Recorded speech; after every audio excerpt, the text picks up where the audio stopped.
नमस्कार। स्वागत है आपका अपने YouTube चैनल पर जिसका नाम है डीडी वीआरजे। आज हम आपके लिए लोक देवता के अंतर्गत अगली कड़ी के अंदर मेहाजी मांगलिया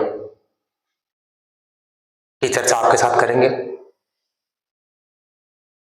देखिए, लोक देवता जो शब्द काम में लिया जाता है वो ऐसे ही काम में नहीं लिया जाता है, उसके पीछे बहुत सारे कारण होते हैं। उन्हीं व्यक्तियों को लोक देवता का दर्जा दिया गया है जिन्होंने अपने साहस के बल पर, अपनी वचनबद्धता, अपनी कर्तव्यनिष्ठता, सामाजिक कल्याण के जो कार्य उन्होंने किए हैं, सामाजिक कल्याण में, लोक कल्याण का, लोगों को बचाने का, लोगों को नया एक मार्ग दिखाने का काम जिन्होंने किया है, या गायों की रक्षा के लिए अपने बलिदान दिए हैं, किसी शरणागत की रक्षा के लिए बलिदान दिए हैं, विभिन्न प्रकार के जो ऐसे गुण हैं, उन गुणों के कारण जो उन व्यक्तियों के अंदर थे, उनके कारण से उनको लोक देवता का दर्जा दिया गया है और लोक देवता के रूप में उनको पूजा जाता है। हमें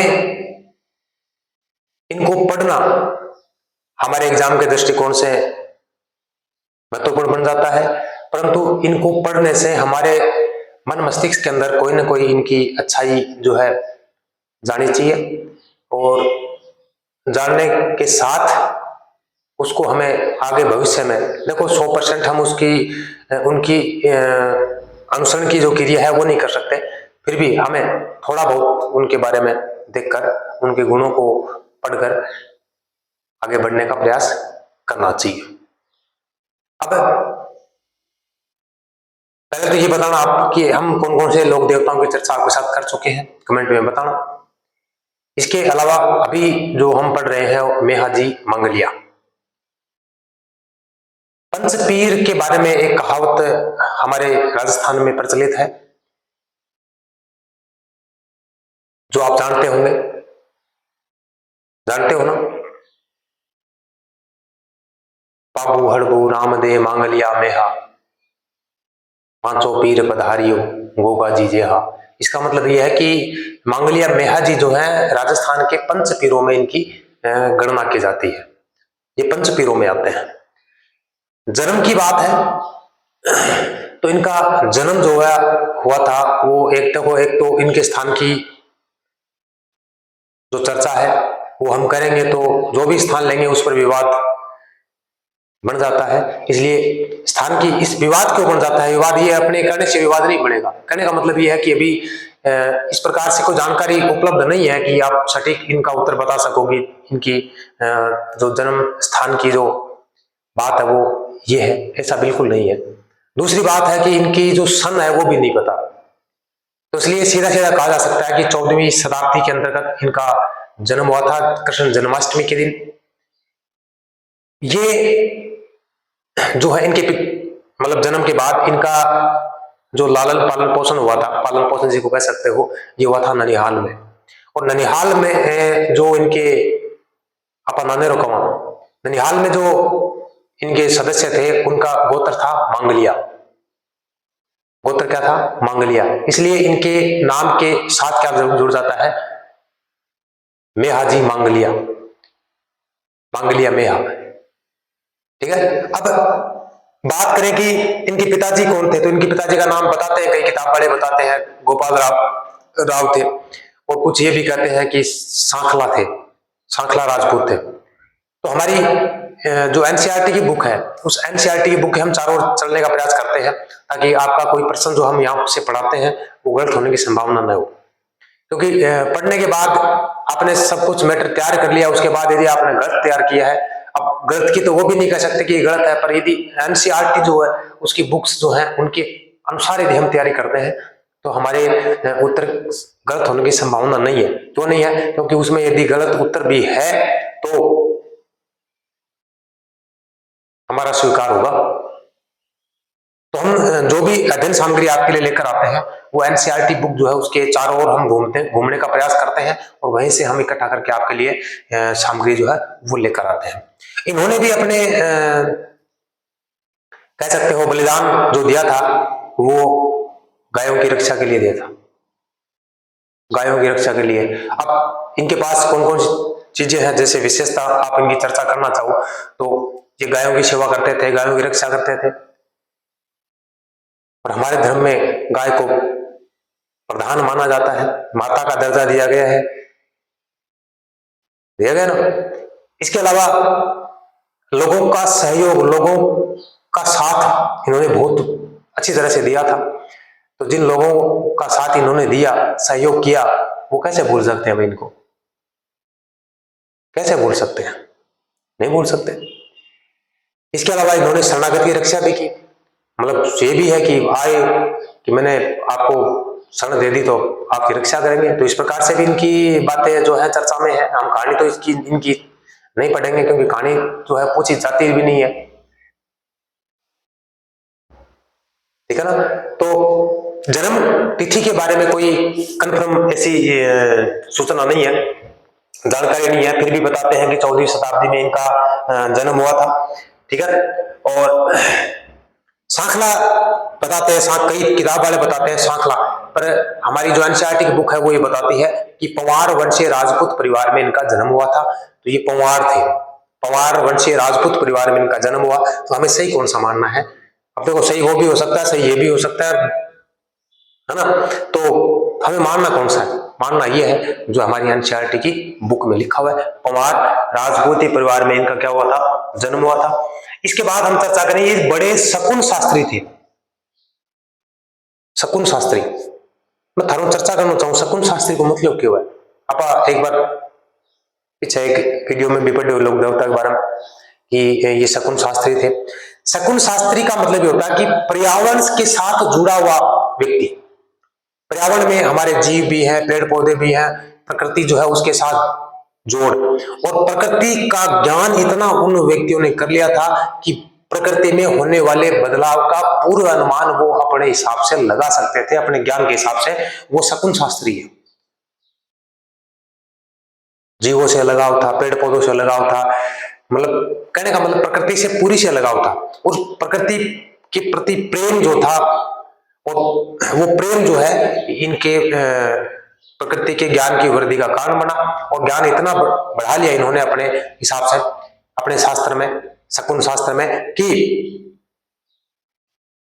ये संबंधित क्षेत्र में, पर्यावरण के संबंधित क्षेत्र में अपने जो विचार है वो पूर्ण अनुमान के रूप में लगा सकते थे, बता सकते थे कि आगे ये हो सकता है, होने वाला है, ठीक है। तो शुरू करते हैं आज के इस अपने वीडियो को, और वो भी विधिवत रूप से। आज का अपना टॉपिक जो है वो है मेहाजी मांगलिया। मेहाजी मांगलिया अपना टॉपिक है आज का, ये हमें पढ़ना है। देखो बात करते हैं इनके जन्म की, तो नंबर 1 अपना बिंदु है जन्म। 14वीं शताब्दी में हुआ, और कब हुआ? भाद्रपद कृष्ण अष्टमी को। कब हुआ? भादव की कृष्ण पक्ष है और अष्टमी 8 है, यानी ये दिन क्यों है? जन्माष्टमी। तो जन्माष्टमी के दिन इनका क्या हुआ? जन्म हुआ। और जन्माष्टमी के दिन इनका जन्म होने के कारण इनको माना भी जाता है कि ये कृष्ण भगवान का कोई रूप आया है। देखो अगला बिंदु इसका है कि पिता का नाम क्या है? पिता का नाम गोपाल राव है। तो भाई ये एकदम कंफर्मेशन बात तो नहीं है, फिर भी बताया जाता है कई किताबों में कि इनके पिताजी का नाम क्या है? गोपाल राव है। और इनका जन्म हुआ पंवार वंशीय क्षत्रिय परिवार में। लोग सांखला भी लिखते हैं कि गोपाल राम सांखला। सांखला होने के बाद तो ये देखो एक व्यक्ति दो परिवार से, दो वंश से नहीं हो सकता, फिर भी चलो कौन सा सही है? ये भी एनसीईआरटी बुक का है, एनसीईआरटी बुक है ना, उसका है, तो ये सही मानना आपको। पंवार वंशीय क्षत्रिय परिवार में इनका जन्म हुआ है। और पालन पोषण इनका कहां पर हुआ? इनका पालन पोषण हुआ इनके ननिहाल में। पालन पोषण इनका कहां पर हुआ? ननिहाल में। और ननिहाल के जो लोग थे ना, वो कौन से गोत्र के थे? मांगलिया गोत्र के थे। इसलिए इनका जो नाम है, ये इसको पुकारा क्या जाता है? मेहाजी मांगलिया के नाम से इनको जाना जाता है। ठीक है, अब इनका घोड़ा था, इनके पास घोड़ा था, उस घोड़े का नाम जो है वो था किरीट काबरा। घोड़े का नाम क्या है? किरीट काबरा। इनके पास जो घोड़ा था जिस पर ये सवारी करते थे उसका नाम है किरीट काबरा। अब ये मैं आपको बता चुका हूं कि राजस्थान के पंच पीरों में इनको गिना जाता है, पंच पीरों में इनका नाम बड़ी श्रद्धा से लिया जाता है ना। बाबू हड़बू रामदेव मांगलिया मेहा, पांचों पीर पधारियो गोगा जी जेहा। ये पंच पीरों में इनकी क्या होती है? चर्चा होती है, पंच पीरों में ये गिने जाते हैं। अब ये बड़ी महत्वपूर्ण बात यहां पर है कि इनको राव चुंडा के समकालीन माना जाता है। राव चुंडा के क्या माना जाता है? समकालीन माना जाता है। और इनकी विशेष बात क्या है? ये अच्छे शकुन शास्त्री थे। शकुन शास्त्री का मतलब पर्यावरणविद, पर्यावरण ज्ञाता, पर्यावरण प्रेमी भी कह सकते हो। अब इनको लोक देवता के रूप में क्यों पूजा जाता है, क्यों माना जाता है? क्योंकि इन्होंने क्या की थी? लोगों की सेवा की थी, लोगों की क्या की थी? सहायता की थी। और उन्होंने लोगों को क्या दिया? संरक्षण भी दिया। और इन्हीं के कारण से इनको लोक देवता के रूप में पूजा जाता है। मतलब लोगों की सेवा करने के लिए, लोगों की सहायता करने के लिए और उन्हें संरक्षण प्रदान करने के लिए, और ये भी कह सकते हो गायों की रक्षा के लिए इन्होंने क्या दिया था? अपना बलिदान दिया था। इसलिए इनको क्या माना जाता है? लोक देवता माना जाता है। अब इनके पुजारी जो होते हैं वो क्या होते हैं? बोपे होते हैं, बोपे होते हैं। अब इनके जो पुजारी होते हैं, जो इनकी पूजा करते हैं, उनके वंशवृद्धि नहीं होती, मतलब उनकी संतान नहीं होती। उनकी क्या नहीं होती? संतान नहीं होती। तो भी आगे यदि अब वो आपके अपने वंश को आगे बढ़ाना चाहते हैं, अपने वंश को आगे बढ़ाना चाहते हैं, तो वो क्या करते हैं? संतान को गोद लेते हैं। तो इनके जो भोपे होते हैं उनकी वंशवृद्धि नहीं होती है, और संतान क्या करते हैं? गोद लेकर वंश को क्या करते हैं? आगे बढ़ाने का कार्य करते हैं। तो ये क्या होंगे? इसके इनके पुजारी होंगे, इनके पुजारी। ठीक है भाई, यहां तक कोई दिक्कत किसी को? एक है, दो है, तीन है, चार है, पांच है, छह है, सात, आठ, नौ। नौ क्या हुए आपके? बिंदु। अब इनकी मृत्यु की चर्चा करें तो इनकी मृत्यु जैसलमेर के शासक, शासक कहां के हैं? जैसलमेर के। नाम क्या है? रणकदेव। क्या नाम है? रणकदेव भाटी। क्या नाम भाई? जैसलमेर के शासक है और रणकदेव भाटी है। इनके साथ युद्ध हुआ इनका, इनके साथ क्या हुआ? इनका युद्ध हुआ। और युद्ध का कारण क्या था? गायों की रक्षा। ये क्या कर रहे थे? गायों को प्रताड़ित कर रहे थे। तो ये इन्होंने क्या किया? इनके विरुद्ध युद्ध किया, और युद्ध के दौरान ये क्या हो गए? वीर गति को प्राप्त हो गए। इनकी मृत्यु हुई जैसलमेर के शासक रणकदेव के साथ युद्ध करते हुए, और युद्ध का कारण क्या था? गायों की रक्षा। ठीक है, आगे चलते हैं। अगला है बिंदु आपका, इन्होंने राव चुंडा या राव चूड़ा जो है उसको क्या की थी? तलवार भेंट की थी। राव चूड़ा जो था उसको क्या की थी? तलवार इन्होंने भेंट की थी। और इनका जो मुख्य मंदिर है वो है बापणी जोधपुर में। बापणी जोधपुर अभी ग्रामीण में हो गया भाई। ये बापणी जो है जोधपुर ग्रामीण में इनका एक बड़ा भव्य मंदिर है। ठीक है, बापणी जोधपुर में इनका एक बड़ा भव्य मंदिर है। और इस मंदिर में यानी यहां पर इस स्थान पर भाद्रपद कृष्ण अष्टमी, भाद्र की कृष्ण पक्ष में अष्टमी यानी जन्माष्टमी वाले दिन यहां पर क्या लगता है? मेला लगता है। क्या लगता है भाई? मेला लगता है। इस मंदिर में, यानी कहने का मतलब है बापनी जोधपुर में भाद्र की कृष्ण अष्टमी ने यानी जन्माष्टमी वाले दिन क्या लगता है? बड़ा बहुत जोरदार मेला लगता है। तो भाई ये कहानी है आपके मांगलिया मेहाजी की या मेहाजी मांगलिया की, जो चर्चा मैंने आपके साथ की है। अब यहां से आपको क्या बताना है? पहली बात तो ये बतानी है कि आपको वीडियो कैसा लगा। दूसरी बात ये बतानी है, इसमें से प्रश्न बना रहा हूं आपके लिए। पहली बात तो यह है कि इनका जन्म कब हुआ, कब हुआ था? आप डेट नहीं बतानी, जो जैसा जैसा है तो आप तिथि बता सकते हो, और उस दिन क्या स्पेशल चीज थी। इसके अलावा आप ये बता सकते हो कि इनके घोड़े का नाम क्या है, इनका लालन पालन पोषण कहां हुआ था। ठीक है, और इनका घोड़ा एक था, उसका नाम क्या था। इसके अलावा इनकी विशेष बात, मतलब किस प्रकार से ये किस चीज के ज्ञाता थे, ये ज्यादा थे, मतलब कहने का मतलब है कि ज्ञान किस चीज का इनको था। इसके अलावा किन कारणों से इनको लोक देवता के रूप में पूजा जाता है, माना जाता है। इसके अलावा इनके जो पुजारी हैं, जो भोपे हैं, उनमें वंश परंपरा के लिए क्या समस्या है, क्या बात है उनके लिए, तो वो है आप चर्चा कर सकते हो। इसके अलावा ये कर सकते हो कि इनकी बलिदान की जो स्थिति थी वो किसके साथ युद्ध हुआ, वो कहां के शासक थे, और युद्ध होने का कारण क्या था, ये आपको बताना है। इसके अलावा इन्होंने एक तलवार भेंट की थी, तो किन को भेंट की थी। इसके अलावा इनका जो मुख्य मंदिर है वो कहां पर है, और इस मंदिर पर, इस स्थान पर जो मेला लगता है वो कब लगता है। ये मुख्य मुख्य बातें जो है आपको क्या करना है, कमेंट में बताना है। ठीक है, अब मैं 1-2 मिनट आपकी थोड़ी सी ऐसे ही चर्चा करने वाला हूं, तो बात को ध्यान से सुनने का प्रयास करें। ध्यान से सुनने का मतलब ये है कि ये बातें जो है ना हमारे साथ ऐसे छोटी छोटी बातें होती रहती है कि हम आगे बढ़ने का प्रयास नहीं करते, चाहे हमारी गति तेज न हो, चाहे हमें थोड़ा ही आगे बढ़ना है। देखो, जिस स्थान पर हम बैठे हैं, जो जिस स्थिति में है आज, यदि हम उठे हैं और जब सो रहे हैं शाम को, तो हम उस स्थिति में नहीं सोएंगे, हम उससे चाहे एक कदम आगे बढ़ाएं, आगे बढ़ाकर ही शाम को सोए, ये बात मेरी आपसे है। क्योंकि बैठे बैठे रहने से क्या होगा, आपकी जो उलझने हैं वो सुलझने वाली नहीं है। ऐसा भी नहीं हो सकता कि भागने से आपकी उलझने हैं वो सुलझ जाएंगी, ठीक है ना। तो आपकी जो कमियां अपने अंदर हैं, उन कमियों को कभी भी हमें अपने ख्वाबों की बेड़ियां बनने नहीं देना है ना। और अपनी जो गलतियां हैं, उन गलतियों से हमें क्या करना है, सीखना है और अपने आप को बेहतर बनाने का काम करना है। इसके लिए मैं आपके लिए 2-3 पंक्तियां पढ़ रहा हूं।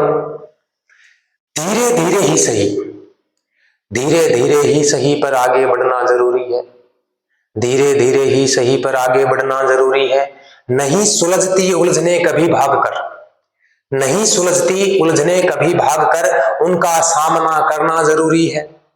नहीं सुलझती उलझने कभी भाग कर उनका सामना करना जरूरी है। मत बनने देना अपने कमियों को, मत बनने देना अपनी कमियों को अपने ख्वाबों की बेड़ियां, मत बनने देना अपनी कमियों को अपने ख्वाबों की बेड़ियां। अपनी गलतियों से सीख कर खुद को बेहतर बनाना जरूरी है। ये एक छोटी सी सलाह जो है मैंने आपको दी है, और ये सलाह जो है उम्मीद है आपके लिए उपयोगी साबित होगी, आप इस पर अमल करेंगे। कहने का मतलब ये है कि भागने की आवश्यकता नहीं है, हमें चाहे धीरे धीरे जाना है पर आगे बढ़ना जरूरी है। रफ्तार मायने नहीं रखती, नियमितता जो है वो मायने रखती है। ठीक है, तो अगले वीडियो में मिलते हैं। यदि आप चैनल पर नए हो तो चैनल को सब्सक्राइब करें, वीडियो को लाइक जरूर करें, शेयर करें अपने फ्रेंड सर्किल में, अपने दोस्तों के साथ। अपने चैनल पर बहुत से रास्ते आपके पास हैं शेयर करने के लिए। वीडियो को लाइक करें, जो चीजें आपको समझाई गई हैं, बताई गई हैं, आपके साथ चर्चा की गई है, उनमें जो बात आपसे वीडियो के अंत में पूछी गई है उनका कमेंट में आप जवाब दें। मिलते हैं आपके साथ अगले वीडियो में, तब तक खुश रहें, मस्त रहें, स्वस्थ रहें। नमस्कार।